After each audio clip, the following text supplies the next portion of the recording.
Hello everyone, this is Biplab. Welcome to my another video. আজকে আমি আলোচনা করব ইউটিউবের এমন একটি সেটিংস, যে সেটিংসটি আপনি চালু করলে কী হবে এবং চালু না করলে কী হবে, এই বিষয়টি বিস্তারিত আমি আপনাদের সাথে শেয়ার করব। আর এখন পর্যন্ত আমার চ্যানেলটি যারা সাবস্ক্রাইব করেনি, অবশ্যই আমার চ্যানেলটি সাবস্ক্রাইব করবেন এবং এই ভিডিওটি না টেনে সম্পূর্ণ দেখার অনুরোধ করছি। তাহলে চলুন দেরি না করে ভিডিওটি শুরু করা যাক। আমরা যখন ইউটিউবে ভিডিও আপলোড করতে যাচ্ছি তখন একটি অপশান আমরা দেখতে পাচ্ছি, অল্টার্ড কন্টেন্ট নামের অপশানটি রয়েছে, যেটা আগে ইউটিউবের ডেস্কটপেও ছিল, এখন স্মার্টফোনে এই অপশানটি রয়েছে।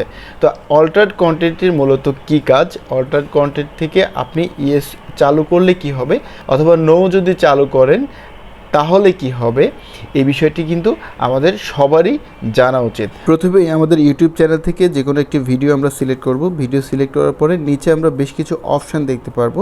তো সেখান থেকে আমাদের প্রয়োজনীয় যে অপশান, সেই অপশানটি আমরা সিলেক্ট করব। আমাদের প্রয়োজনীয় অপশানটি হচ্ছে অল্টার কন্টেন্ট। অল্টার কন্টেন্টে আমরা প্রবেশ করব। অল্টার কন্টেন্টে প্রবেশ করার পরে আমরা দুইটি অপশান দেখতে পারবো, একটি হচ্ছে ইয়েস, একটি হচ্ছে নো। আমরা কখন ইয়েস সিলেক্ট করব এবং কখন নো সিলেক্ট করব সেই বিষয়টি আমি আপনাদের সাথে বিস্তারিত আলোচনা করছি। তো এখানে ইয়েস এবং নো সিলেক্ট করার পূর্বে নিচে আরও একটি অপশান রয়েছে বিস্তারিত জানার জন্য। সে বিস্তারিত জানার জন্য আমরা নিচের যে অপশান রয়েছে ভিউ এক্সাম্পল, ভিউ এক্সাম্পলে আমরা প্রবেশ করব। ভিউ এক্সাম্পলে প্রবেশ করার পরে এখানে দুইটি অপশান রয়েছে, সেই দুইটি অপশানে ভিন্ন ভিন্নভাবে তারা কিন্তু বিস্তারিত উল্লেখ করে দিয়েছে। Doesn't require disclosure by creators, এখানে তারা বলেছে অ্যাপ্লাইং বিউটি ফিল্টার, আপনার ভিডিওতে যে কোনো ধরনের আপনি ফিল্টার ইউজ করতে পারবেন, সেক্ষেত্রে কিন্তু ইয়েস সিলেক্ট করতে হবে না, আপনি নো সিলেক্ট করেই রাখতে পারবেন।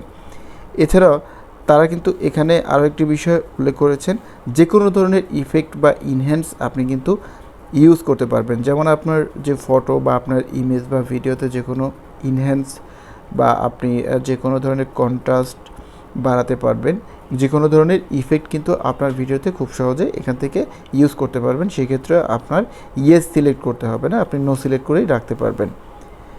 এমনকি আপনি যদি এআই দিয়ে যে কোনো ধরনের ছবি বা অ্যানিমেশন তৈরি করেন, সেই ছবিও কিন্তু আপনার ভিডিওতে আপনি ইউজ করতে পারবেন।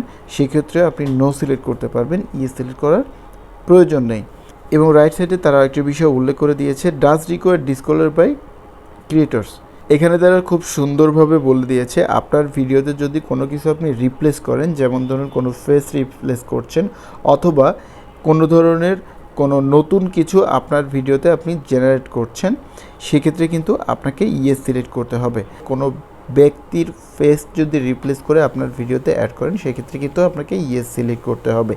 এছাড়া আপনি যদি আপনার ভিডিওতে একদম নতুন একটি সাউন্ড আপনি প্রতিস্থাপন করতে চান, সেক্ষেত্রে কিন্তু আপনাকে ইয়েস সিলেক্ট করতে হবে। ফেমাস কোনো ব্যক্তিত্ব, সিন অথবা ফেমাস কোনো ব্যক্তির ছবি যদি আপনার ভিডিওতে আপনি ইনক্লুড করেন, তাহলে সেক্ষেত্রে কিন্তু আপনাকে ইয়েস সিলেক্ট করতে হবে। তবে এত কিছুর পরে আপনার নিরাশ হওয়ার কোনো সুযোগ নেই।